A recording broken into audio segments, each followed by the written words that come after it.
What is up guys, my name is Dimas and welcome to the Dim Sum Tech, where I review stuff that I got online, hoping that I can help you getting the best bang for your buck and dim sum.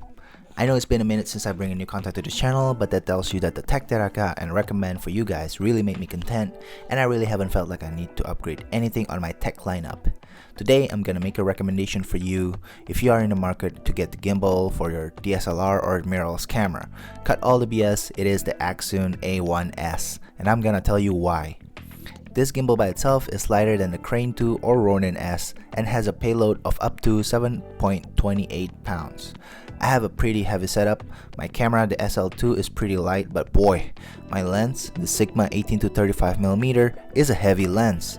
My total weight for the camera and the lens is 2.86 pounds. So I need a gimbal that can handle that weight. It doesn't have the focus wheel and the screen, which I don't need. It also has the modern gimbal design just like the Ronin-s, which uses the slanted rear motor design.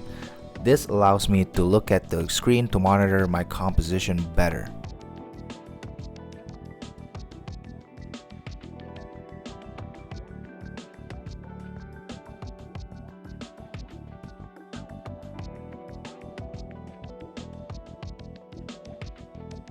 Before I start showing you how the modes work, let's auto-tune this guy by tapping the record button 4 times. It will adjust the motor strength on each axis automatically. If you want to customize it manually, you can do so by accessing the app on your phone. It has 4 modes, and the way you get to these modes are pretty easy. You tap the mode button once to enter the first mode, 2 times to enter the second mode, and so on. As long as you put in some minutes to practice, you'll be accessing the modes no problem in no time. The first mode is the fan follow mode. In this first mode, you can direct the camera using the movement of your gimbal from side to side or to pan around. But when you move it up or down, the camera won't tilt up or down.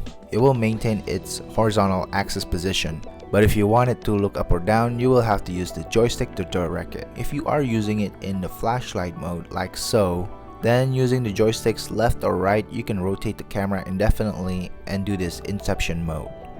The second mode is the follow mode. In this one, which is my go-to mode, the camera will follow anywhere you point the gimbal to. This is personally what I use 90% of the time, so I can make sure I don't lose my subject in the frame. The third mode is the lock mode. I don't know when you use this, but it locks the horizontal and the pan axis, so whatever you do, the camera will always point to that direction. The fourth mode is the tilt mode. In this mode, you can tilt the gimbal from side to side and it will follow your tilt movements. Battery life is no issue. It should last 12 to 15 hours. Due to the weight of my setup though, I tell myself that I'll be good for only 8 hours, just preparing for the worst. It never really died on me, but due to its battery life, when I'm outside, I get off my car and I set up my gimbal. Once it's on, I don't turn it off at all. 8 hours is a pretty long time for me to be outside the house, so it's very convenient to have long battery hours like this. When I'm outside though, I just put it on the second mode, which is the follow mode, so I can carry it around on my arm like this. Like the other major gimbals on the market, it also comes with a table tripod that you can attach to the bottom of the gimbal, making it easy to put down.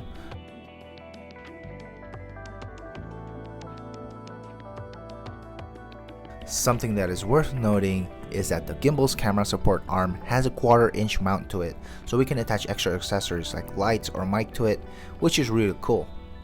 So after playing around with it, this gimbal actually makes me want to get out more. It is relatively easy to carry around and makes me want to take more videos with it. This is pretty much the key thing for me when making a decision to keep or return a piece of gear. It is relatively cheaper than the alternatives, which affect my mindset on how I should be handling it. I definitely appreciate a piece of gear that don't require me to baby it around. I want to be able to keep my priority as a dad and a husband first, and then a dorky camera guy. If you are using a big boy lens like me and budget conscious, this is what I can currently recommend for you.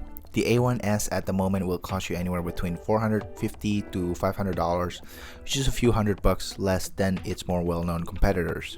So that's all I have for you today. All the items that I mentioned on all the gears that I have can be checked out down below. I hope you enjoyed this budget tech recommendations. Consider subscribing if you haven't already, and I'll see you on the next one. Peace!